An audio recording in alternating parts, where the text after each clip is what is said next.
Well, hello everybody, and long may that globe spin, as I've just been sort of told. Got to get a new title. Got to get a new title sorted out here because Maria Govolov is no longer with us. My name, of course, is Mal Burns. That bit is right in the title, and I'm joined by a colleague James Atloud, who double tasks, as it were, on the cameras and stuff here too. So you can say hello to James, or rather, James, you can say hello to them. Hello, world. Yes. Right, hello world, yes. Whichever one you're in. Right, let's get on with it. This show, Metaworld News, is designed to bring you news about social virtual worlds rather than anything else. It's all about life, living online, etc., etc. And we also include information about, user interfacing with computers and technology and stuff. So if anything important happens on the VR tech front or even the mobile front, you'll probably hear some comments on that from here. Now, you can follow me on Twitter, believe it or not. I noticed that I have now been on Twitter for, I think I've just celebrated the 10th anniversary of being on the thing. Oh, wow. Yeah, so 10 years of news feeds from me on Twitter. Gosh golly, do you really want more? Anyhow, if you do, just go to twitter.com/Malburns, Malburns, one word. We have an additional Twitter feed you can find too, which is twitter.com/Metaworld News. Again, a one word, sorry, just like the title of this program. The latter is social world stuff. There isn't actually much there as a rule, but it's there to be filled as is required.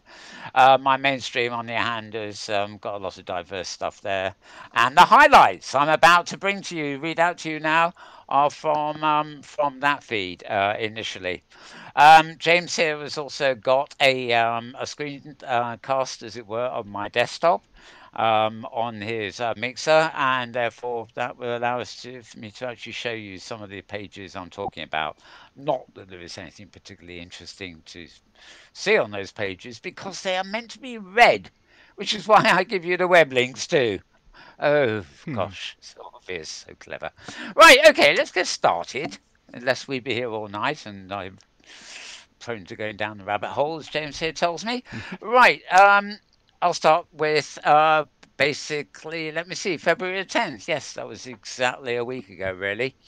My first post comes from digitalbodies.net, and we do have a screenshot of that up. Digital Bodies, big logo there. The title of the post is VR and AR videos from the Sundance Immersive Stage. This basically is from an immersive stage at the Sundance Film Festival. And increasingly, film festivals, especially some of the more specialist ones, are getting involved with what they call VR. This is usually what I call surround video or 360 video.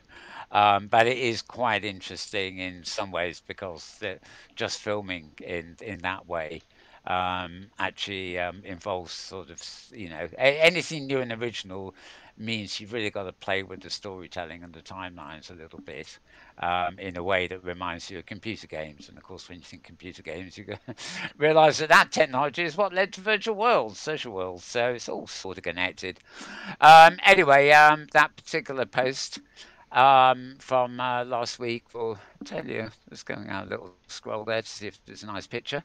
Oh, it's not new. Well, it's not so much a picture as a video. I don't know what will happen when I press on that. Here we are, immersive stage. Oh, that's busy. It is sort of. That's a real world lady playing with her kid, and somebody watching it. Ah. Okay, well that's about it. What it looks like if you go to Sundance. Yeah, I love this woman. She doesn't even know where she. Ah. Oh yeah, she. I wasn't sure she. Yeah, yeah, she. I see. The idea is you sit on the floor and everybody's wearing headphones, but nobody's wearing headsets. It's quite interesting. This is obviously meant to be, using the screens of on the floor and walls. It doesn't look like the ceiling to sort of create a thing. Here's a young chap. I don't suppose the little chap there knows. much about what's going on at all, really. Okay, let me get out of that. We don't want to be watching YouTube all day, do we? No, Um, I do oh, I that think, anyway. yeah, I know. Here's another one actually. Nothing like getting busy.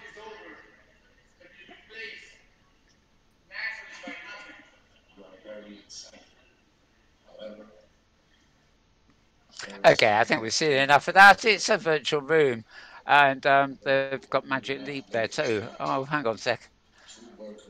Let's try this. Actually, I think all these videos are now playing at once because they're on a web page. Go figure. Powered by Dell. I think that's an avatar. Yes, it is, presumably. Mika. Oh, Mika is. I think I've got a DVD by somebody called Mika somewhere. They're a real world performer, but they perform as an avatar or something. Well, there wasn't much of that, was there? By the look of it. Okay. So, anyway, that's Sundance for you. Before we go any further, right now, that's the way to shut it up. Okay.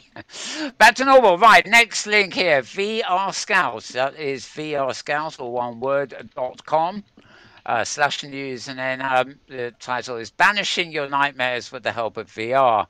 And yes, new research. Don't you love it? There's, just about every week there seem to be about two or three more, research things that Hmm. touch on VR. I wonder where they get all the grants from, to be honest, especially if how sort of narrow focus some of them are. But anyway, this is about helping patients with recurring nightmares and serious clinical effects for sufferers, distress, chronic loss of sleep, generalized anxiety, and image rehearsal therapy is considered the gold standard for treatment of this disorder, teaching patients to replace nightmare imagery with less frightening visions. And well, I'm not going to go into all that, but clearly they are using VR apps of some sort to do that. Um, Dr. explains that VR therapy is broadly based on cognitive behavioral principles of exposure therapy, which works on the principle that by exposing patients gradually to stimuli for which things they fear, then they can gradually overcome their fears. And to tell you the truth, if I was in virtual reality looking at that, I would just get more and more terrified by the minute. I Mm. wouldn't be overcoming any fear whatsoever. But there we go. Sharks, indeed. They could have chosen something a bit better. Right, get rid of that. And what we got next? Here we are. This is uploadvr.com. Uploadvr being one word, and .com being .com, of course. Is VR set to revolutionize in online casinos? Well, that Oh. seems to be grammatically up the creek as far as headlines go. I think it just doesn't need the in, actually. Anyway, of course, gambling is a big thing online and elsewhere. In fact, it probably comes second in the top 10 from sex, Probably doesn't come on top of that, but who knows? Maybe sex and gambling together comes to number one. Who knows? Anyway, these days VR has turned into one of the newest fads in the tech industry, proving to be the most cutting edge technological advances in the world of gaming. And therefore, it's capable of revolutionise the online casino industry. And of course, it then goes to what it can do and what the problems might be, etc., etc. And it's probably not of any interest to you at all unless you're planning to set up an online a gambling gaming website. But it's all news. It's all news, as they Hmm. say. Right. Having through, we have quite a few this week, though we won't have it this way.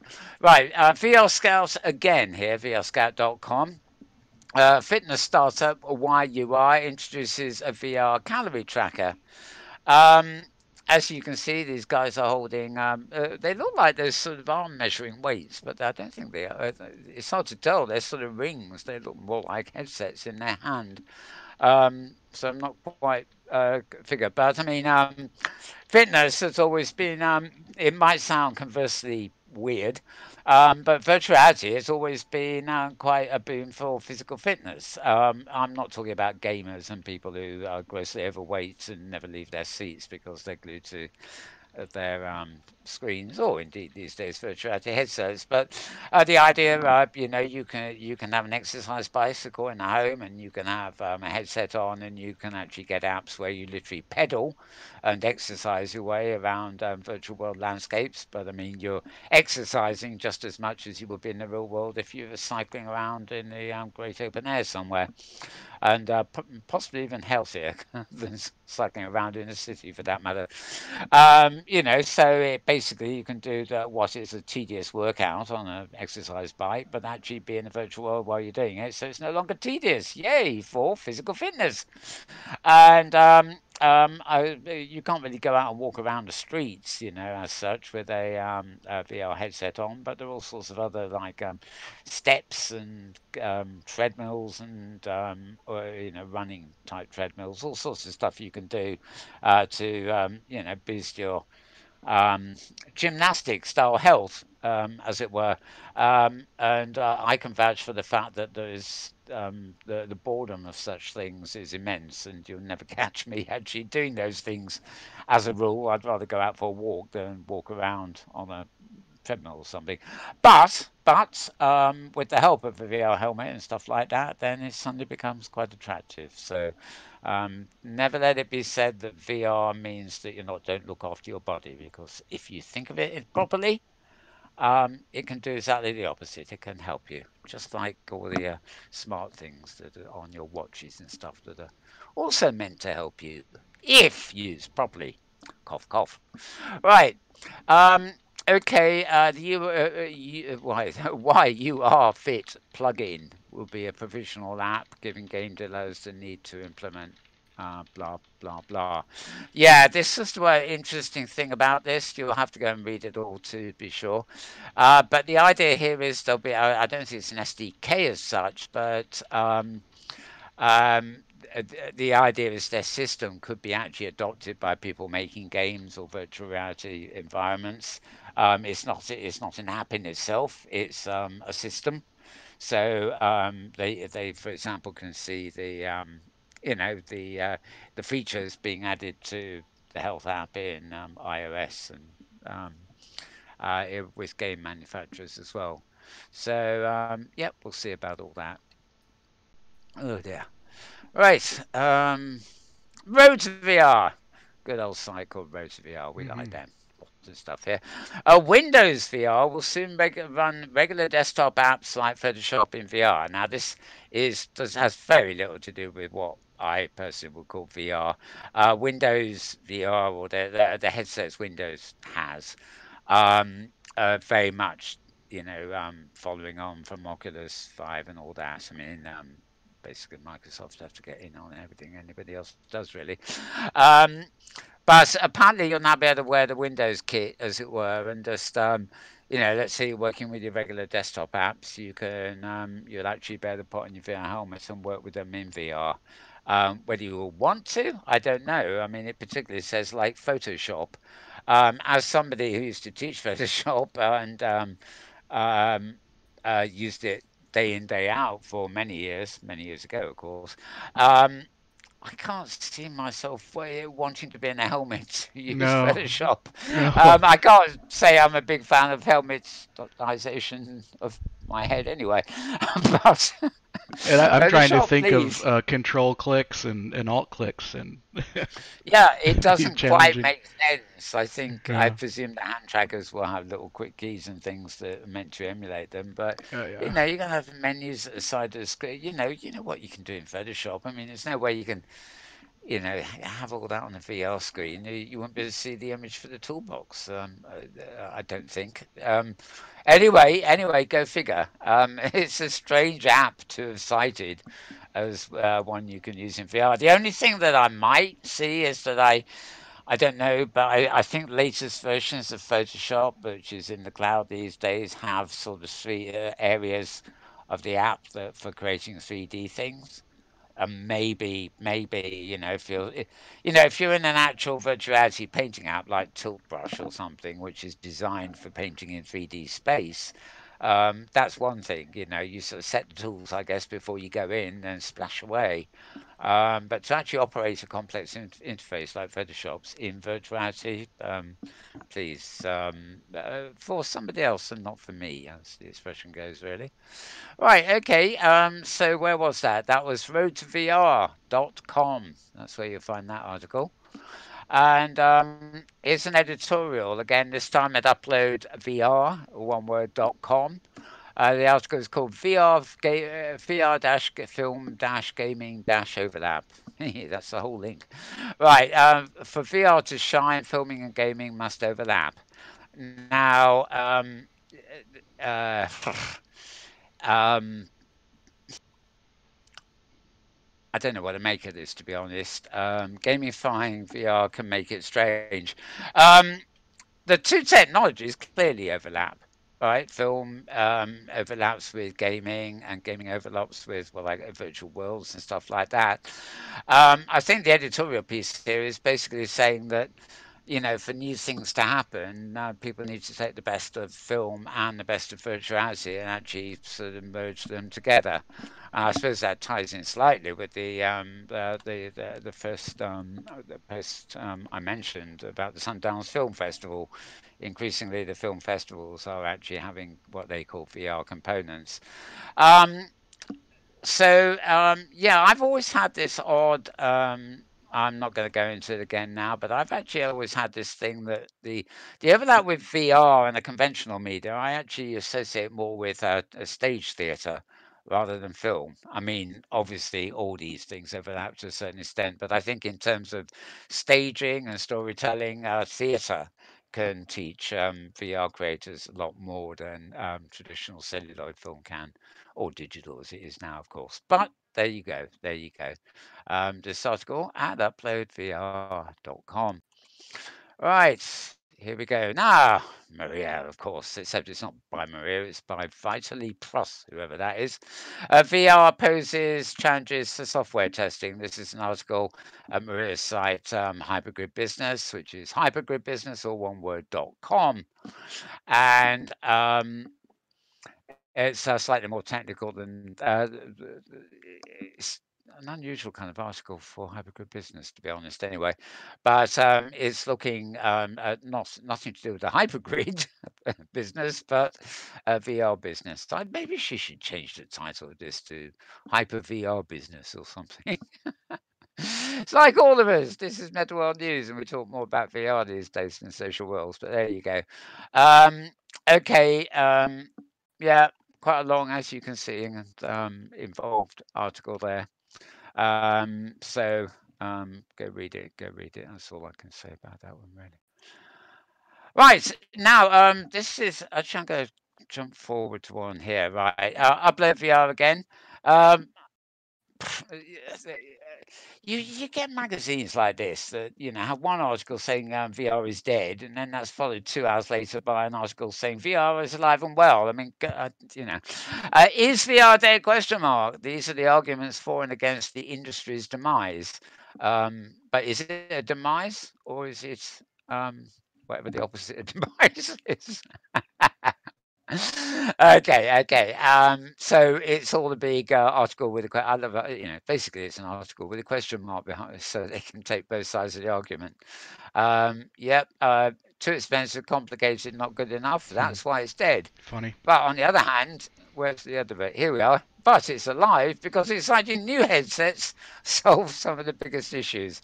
And as you can see, a lot of writing has been done by whoever authored that article. So interesting stuff. Um, I will say it's alive, not dead. But there you go. Right. Now, Voices of VR podcast is one of these links I did. There's a link on this show every week to Voices of VR, which is a site full of podcasts. This week is no exception. I mean, they actually have an awful lot during the course of a week. And you can probably see that here. This is number 735. Translating embodied movement practices like yoga into VR with Melissa Painter and Lululemon. Those have got to be pen names. Lululemon, that would be good. good avatar. Melissa Painter, well, she's the founder of Map Design Lab. Yeah, it sounds like a Second Life name, doesn't it? Where the surname is a description of your sort of what you do. Like I'm a writer and she's a painter, if you see what I mean, Hmm. which probably you don't. Right. Anyway, you can go to this webpage to listen to the podcast and read out a little bit more about it, or you can get Voices of VR podcast in any podcast player you've got as well. So that was number 735. I'm going to close that now, and I'm going to quickly jump here. 736. I've got them all this week. Look at this. Integrating taste into narrative and navigating an unconscious matrix of memories and associations. They do come up with some cute pictures, don't they? Um, this is another one from Sundance, from a company called Marshmallow Laser Feast, and an app they did, or a film they did called Sweet Dreams. That's that one. 737, looping real-time volumetric embodied interactions with interlude. I hate reading these out. Oh dear. Anyway, yeah, that's another one. I'm just going to flick through these, I'm afraid, for time. 738, immersive real-time volumetric capture using or with voxels. That's quite interesting from the graphical side of things. And finally, live immersive theatre actors in VR with the under. I suppose reiterating what I said about theatre being possibly a better inspiration from VR than film. So there you go. Voicesofvr.com.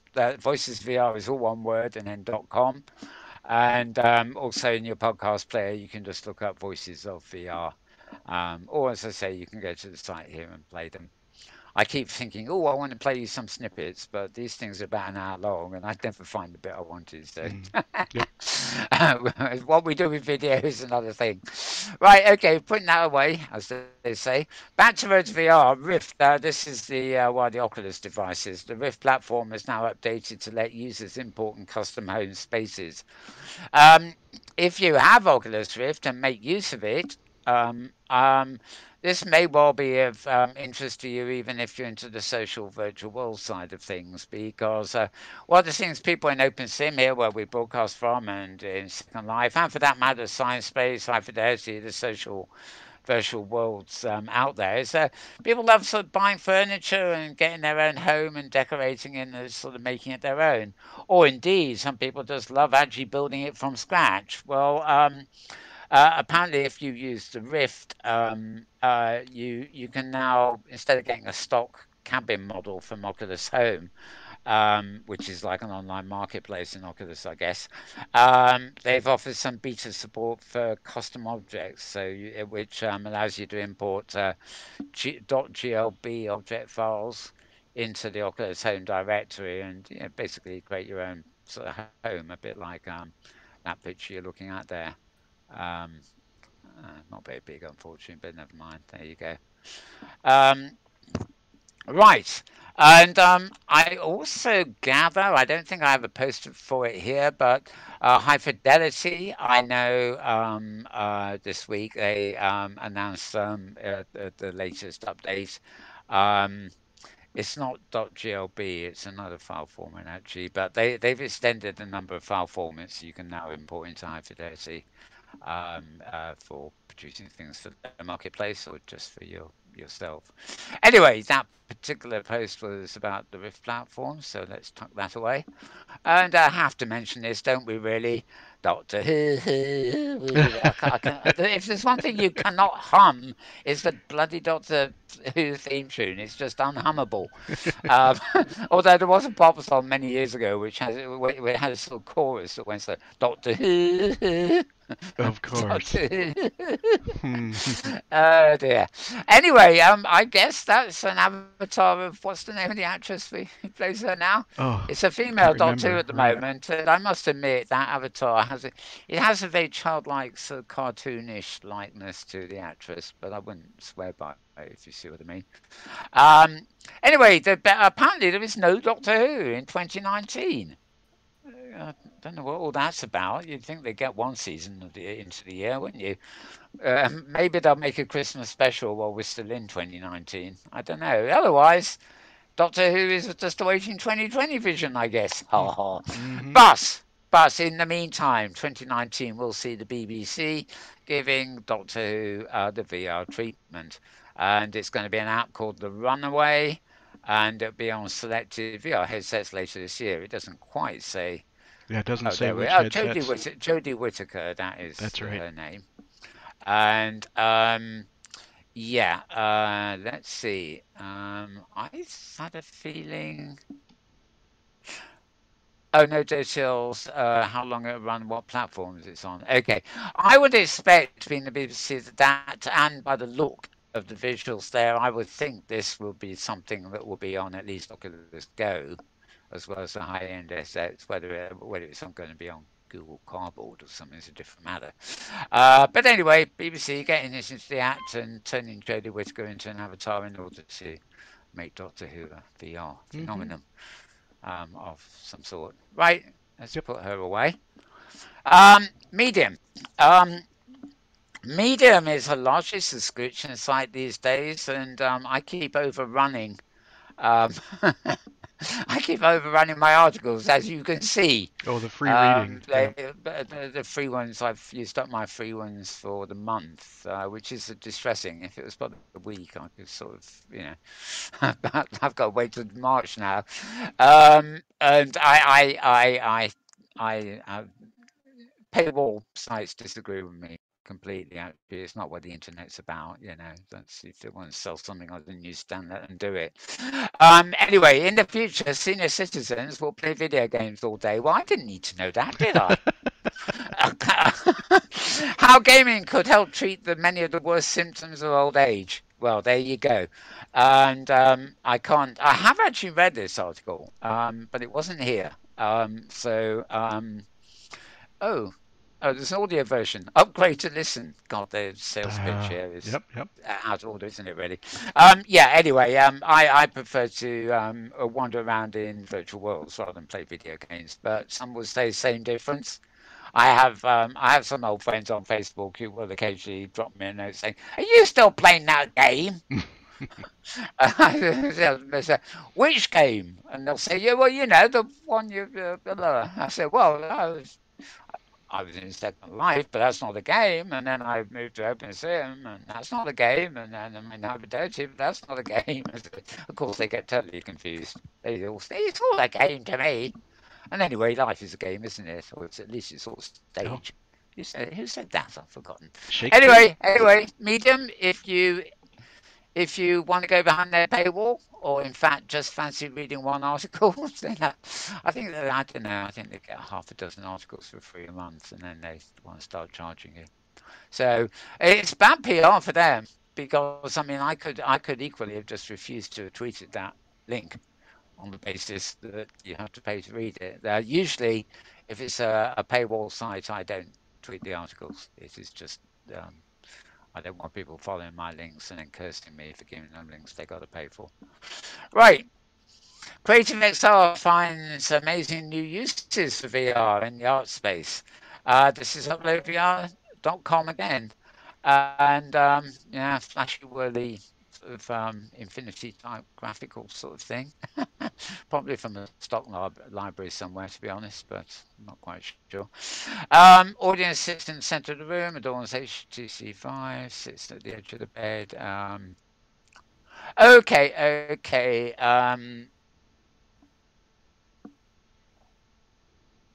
Okay, this really is to do with multiple uses. I think this is. I'm sorry, I'm scrolling down here. I don't want to start summarizing something I've read if this is a different thing, but I think it is. Um, okay, well, it's about including VR in art spaces, basically, which is important. Um, Right, basically going into art spaces using Oculus and stuff like that. It's an overview of putting VR things in, art spaces as they call them. In other words, galleries or similar places. Um, this is actually separate from something I thought they would talk about, which was I don't think it's something that's coming up actually, but I did read during the week another thing similar to this where they've developed apps where one person would use a high-end set like an Oculus Rift or something, but they could share it with people in their own house, not by showing them what they're doing on a TV set in 2D, but people will be able to view what they're doing using a lower-end headset like an Oculus Go. So you can imagine, let's say there's one person in the room who's doing something in Oculus Rift, playing a game, for example, and three other people in the same house could join in via an Oculus Go, but they would join in as observers rather than participants. Bit of a thingy. Hmm.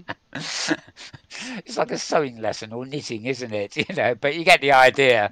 The show off for the household would be in an Oculus Rift, and the rest of the family will be consigned to Oculus Goes to see what he's doing. That is basically the gist of it. But that's another article which I don't have up here. So anyway, let's finish that upload VR. And yeah, now finally, I'm going to be, as I said, we have another feed which is uh, Metaworld News, and all my posts there get shunted along to a Tumblr blog I have here on screen called Second Spice. This is just malbones.tumblr.com. And one of the things I stuck up here earlier in the week is this, and I'm going to play you this video right now. It's from Leighton Marjoram, if I recall, and it's just yet another trailer for the Open Sim Fest, which is on the 1st, 2nd, and 3rd of March. So we'll just have a nice, and let me scroll it up a bit here so you can see the whole thing, and we'll have a little play.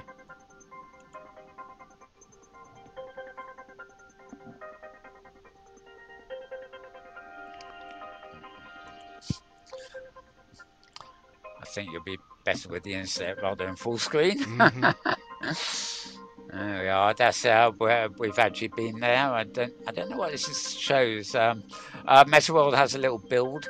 Um, ooh, there's a lot more since I was last there Oh actually. yeah, they've been busy. Right.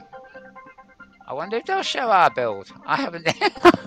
I wasn't looking very carefully last time. It's got a big area, so it's a short video. I don't think it'll be getting through everything. Oh, and contraption in the sky. This reminds me of my old Regency in Canada. I had a steampunk airship thing, which in my imagination was my transport to the region. There we are.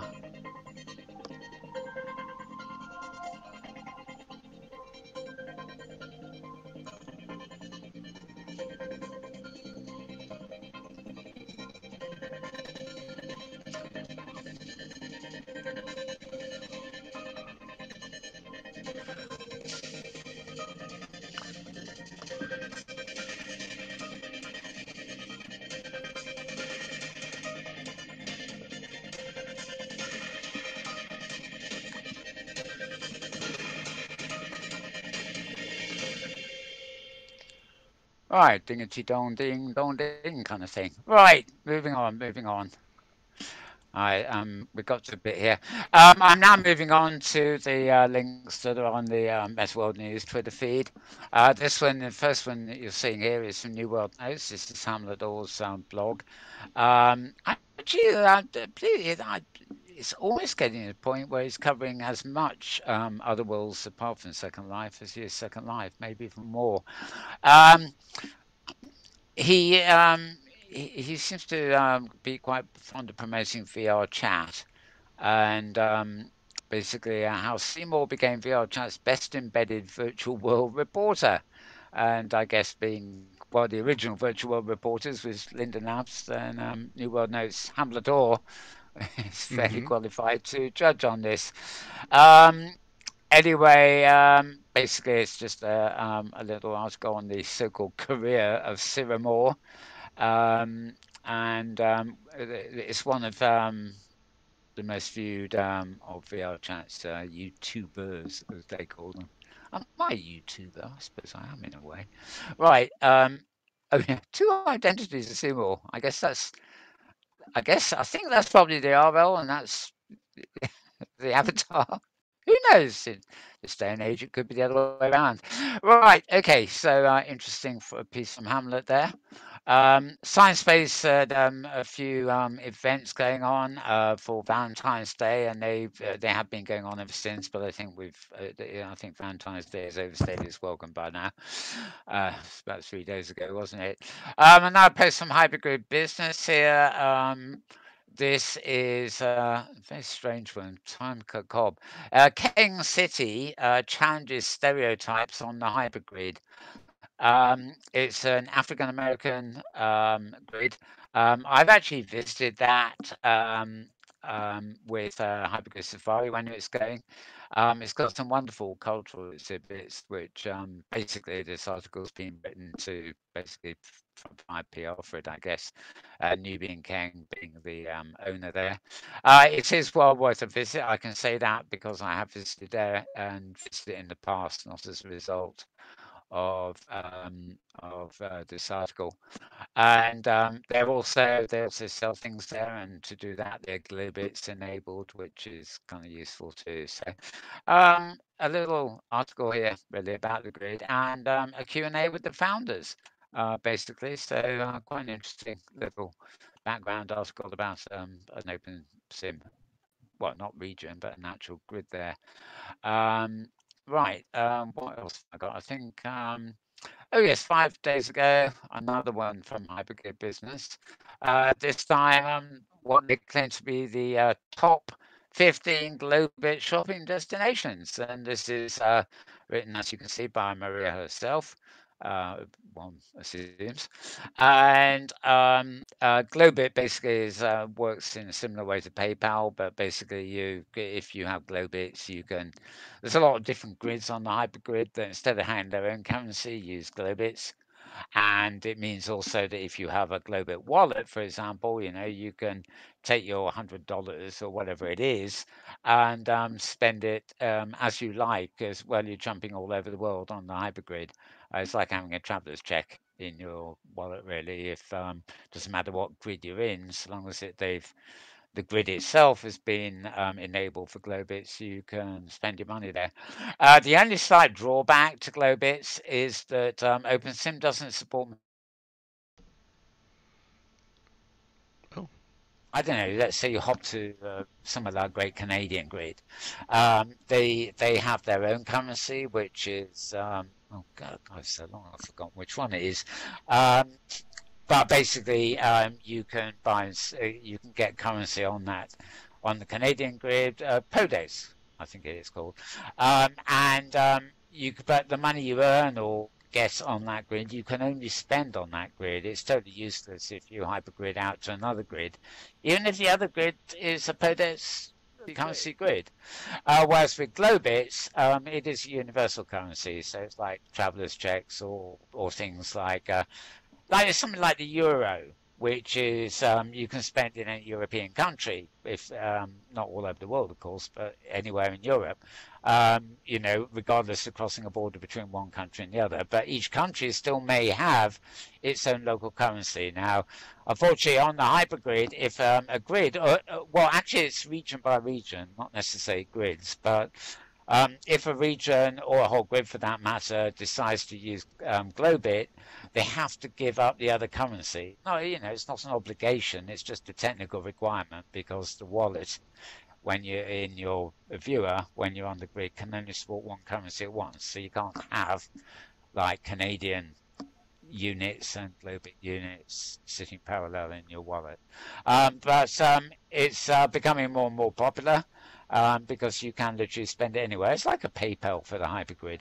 And Well, I haven't interviewed Chris Colosi, who runs it for some time, but ultimately, I think his idea is that Globits will also be redeemable, outside the OpenSIM hypergrid. Maybe they'll be you'll be able to trade them for HFC and high fidelity or um, other currencies in other virtual world platforms.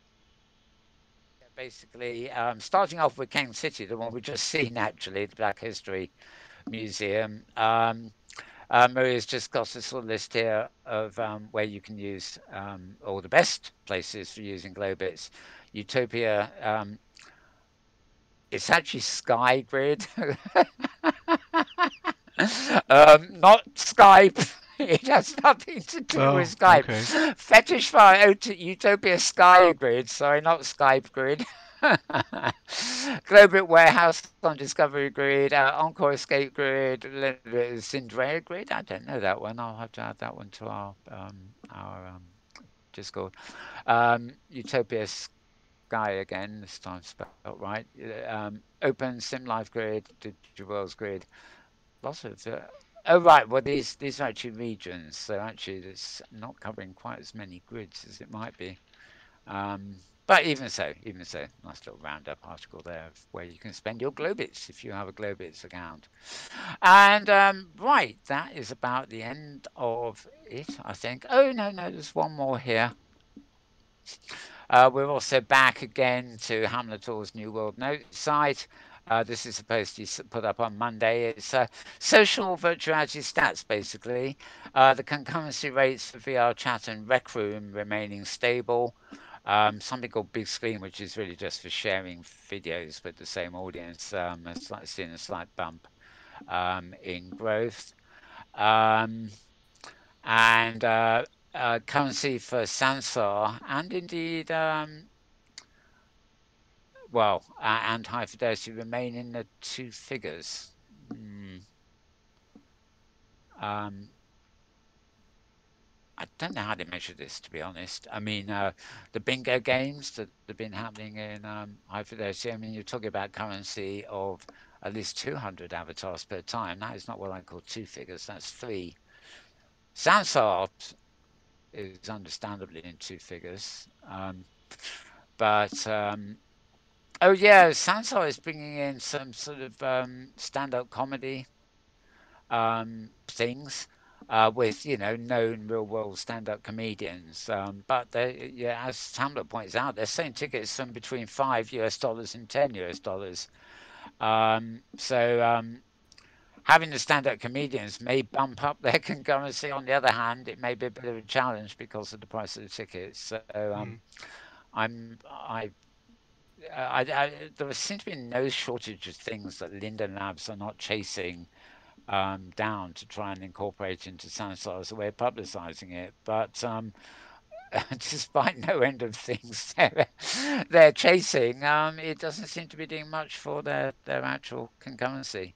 And most of the activity that I see in Sansar is actually, um, how should I say, Linden Lab groupies who've come from Second Life, and and they are still a minority. It seems like most Second Lifers still prefer Second Life, which is more what they used to. Anyway, we will see. So some good information there from Hamlet Hall, and I have a final post here. Let me see. I've got to click there, haven't I? Right.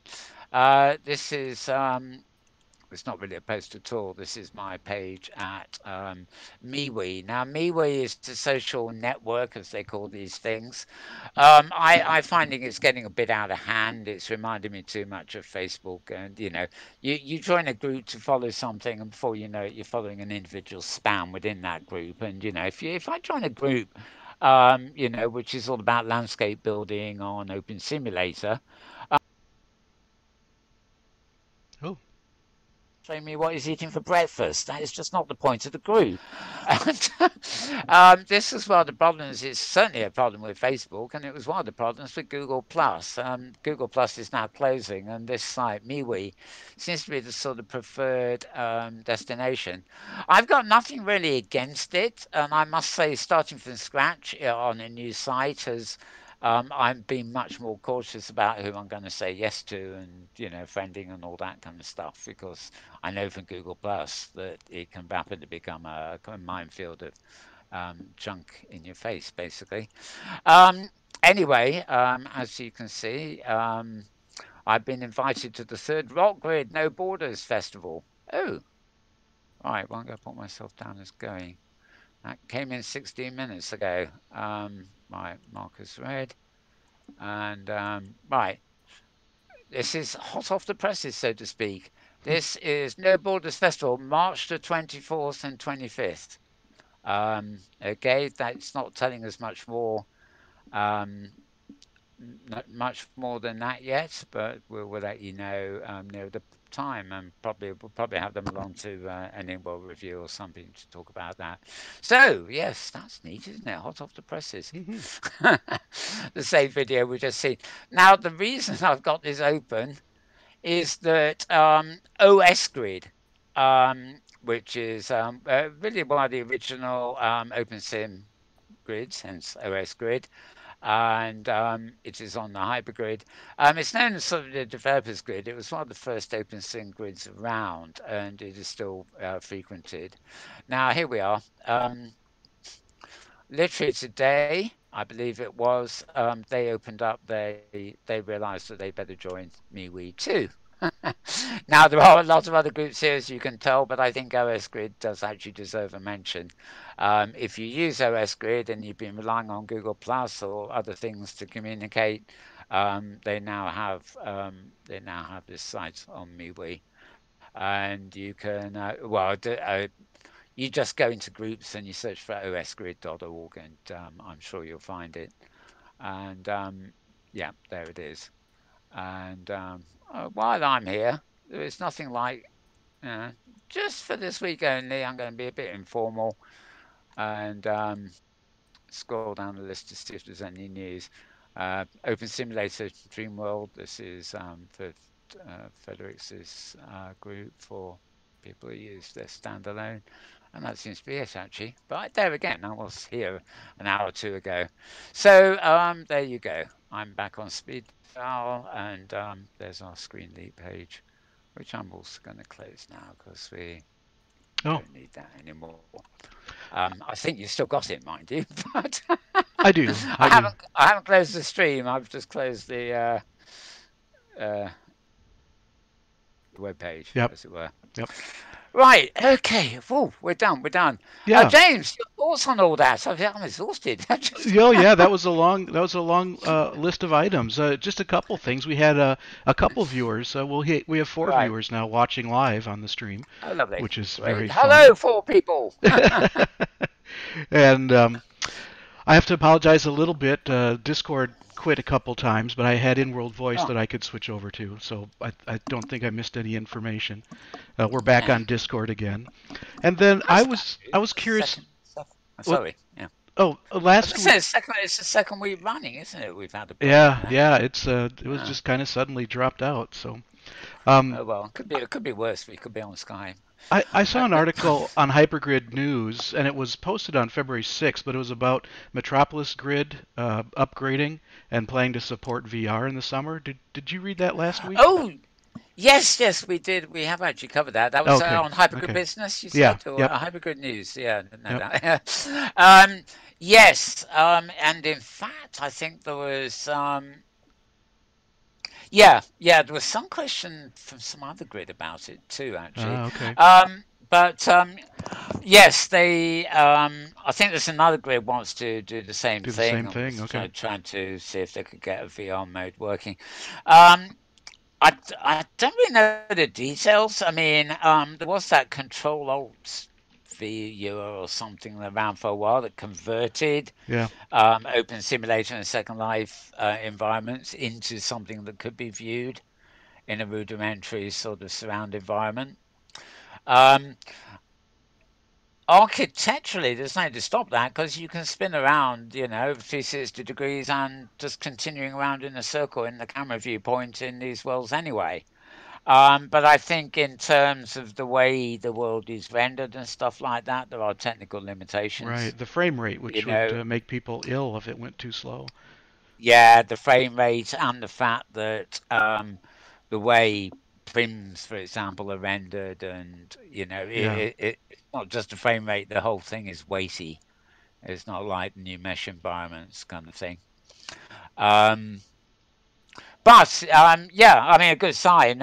It's like things that endeavour to bring the virtual worlds onto mobiles. I mean, I will be quite happy running, OpenSim on a iPad.